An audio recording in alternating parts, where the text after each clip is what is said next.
မြန်မာလူမျိုးတွေမသိသေးတော့ဂျပန်စီကများနံပါတ်1တူကိုင်းနီကျွန်တော်တို့စီမှာဆိုရင်တော့ထမင်းစားလို့ရှိရင်လက်ထောင်မို့စွန်ခဲရည်နေနဲ့သုံးပြီးတော့စားတာများပါတယ်ကျွန်တော်ဆိုရင်လက်နဲ့ပဲစားတာပါဒါပေမဲ့ဂျပန်မှာတော့ထမင်းစားရင်တူနဲ့ပဲစားပါတယ်ဒါကလည်းသူတို့စီကဆန်နဲ့ကျွန်တော်တို့စီကဆန်တွေကနည်းနည်းကွာလို့ပါသူတို့စီကဆန်ကနည်းနည်းစီးပြီးတော့တူနဲ့ညှက်စားလို့ရပါတယ်ပြီးတော့ဂျပန်ဆန်ကနည်းနည်းလေးစားအောင်လည်းပိုက်သွားပါတယ်ဂျပန်တွေကတော့ထမင်းစားရင်လည်းတူနဲ့ပဲညှက်စားပါတယ်ဂျပန်မှာတော့တူကိုင်နာကထမင်းစားရုံတွေမကဘဲနဲ့တခြားလိုက်နာတဲ့ယဉ်ကျေးမှုတွေလည်းအများကြီးပါဝင်ပါတယ်ဥပမာတစ်ခုအနေနဲ့ကတော့ထမင်းစားတဲ့ခွက်ထဲမှာသင်ဟာတူကိုဒေါင်းလိုက်စိုက်ထားလို့မရပါဘူးအဲ့လိုလုပ်ခြင်းဟာရိုင်းပြပါတယ်ဘာလို့လဲဆိုရင်တော့ဂျပန်မှာကလူတွေတေပြီးနာရေးလုပ်တဲ့အခါမှာအဲ့ဒီမှာသူတို့ကတေသွားတဲ့သူအတွက်ရည်စူးပြီးတော့စားဖို့ထားထားရင်တေသွားတဲ့သူကအလွယ်တကူယူစားလို့ရအောင်ဆိုပြီးတော့တူကိုဒေါင်းလိုက်ဆက်ပြီးထားတယ်လို့ပါပြီးတော့အဲ့လိုလုပ်ခြင်းဟာကန်ဆိုးခြင်းတွေကိုလည်းဖြစ်စေပါတယ်ပြီးရင်တူကိုလည်းကြက်ချီကပုံစံထားလို့မရပါဘူးပြီးရင်တင်ကတင့်ရဲ့ဟင်းကိုစားကောင်းလို့ဆိုပြီးတော့တင်းတငယ်ချင်းကိုစားစေခြင်းလည်းတူနဲ့ဒီတိုင်းထည့်ပြလို့မရပါဘူးတူရဲ့တခြားတစ်ဖက်နဲ့ထည့်ပေးရပါတယ်ပြီးရင်လည်းတူစားနေတဲ့ခွက်ထဲကိုဓာတ်ရိုက်ထည့်ပြလို့မရပါဘူးတခြားပကံပြားအတင်းနဲ့ထည့်ပေးရမှာပါပြီးလို့တူနဲ့စားပြီးရင်လည်းဒီတိုင်းခွက်ထဲထားလို့မရပါဘူး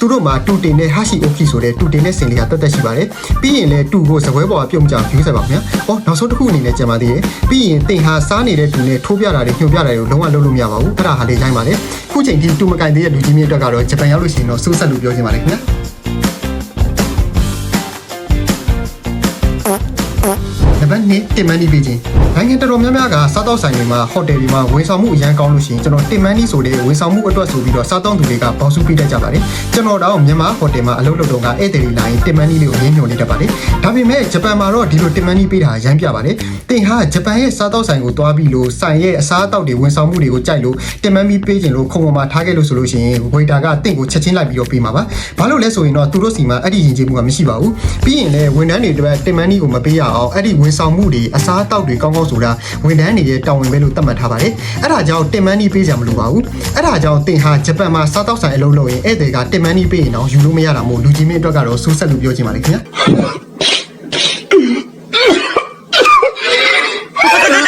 တော့အစားတောက်ကန်ရင်လည်းလမ်းလျှောက်လို့မရဘူးလူကြီးမေဟာဘယ်နိုင်ငံမှာမဆိုအစားတောက်လက်ကနေကန်ပြီးစားရင်ဒါတာမန်တစ်ခုပါပဲရိုင်းပြလို့မခံစားပါဘူးဒါပေမဲ့ဂျပန်မှာတော့အဲ့လိုစားခြင်းဟာနည်းနည်းရိုင်းပြကြပါတယ်သူတို့လူမျိုးတွေကလည်းလမ်းသွားရင်းနဲ့တိတ်ပြီးတော့မစားကြပါဘူးပြီးတော့ယထာပေါ်နဲ့ကားပေါ်တွေမှာလည်းစားလီစားတာမရှိပါဘူးဒါပေမဲ့ချွင်းချက်အနေနဲ့ခရီးအချိန်ကြာကြီးသွားရတဲ့ကြီးစံယထာနဲ့ခရီးဝေးယထာတွေပေါ်မှာတော့ချွင်းချက်အနေနဲ့စားကြပါတယ်ဒါကြီးကတော့တက်တက်စီးကန်းအနေနဲ့ထုတ်ထားတာမျိုးမဟုတ်ပေမဲ့ဂျပန်တွေ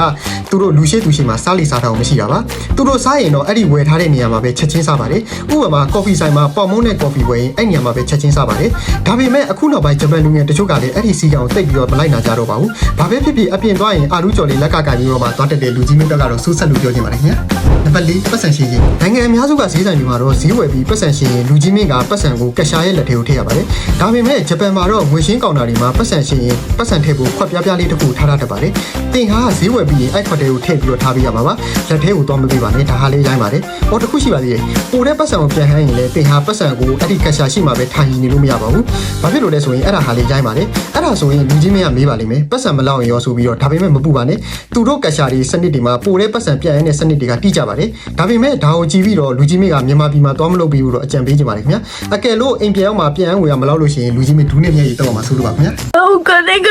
ယူကျွန်တော်အခုလုပ်ပေးနေတဲ့ content လေးကကျွန်တော်အရင်ကြိုက်တဲ့ content creator LinkedIn Universe ကိုအခြေခံပြီးတော့လုပ်ထားတာပါဗျာဟုတ်ကျွန်တော်ဒီလိုမျိုးဂျပန်နဲ့ပတ်သက်တဲ့အကြောင်းအရာလေးတွေနောက်ထပ်အများကြီးလေးတင်ဆက်ပေးတော့ပါမယ်ဗျာအဲဒါကြောင့်မို့လို့ကျွန်တော်ရဲ့ channel လေးကို like and follow လေးလုပ်ပေးထားဖို့ကြံပေးချင်ပါတယ်ဗျာဟုတ်အားလုံးကျေးဇူးတင်ပါတယ်ခင်ဗျာတတာ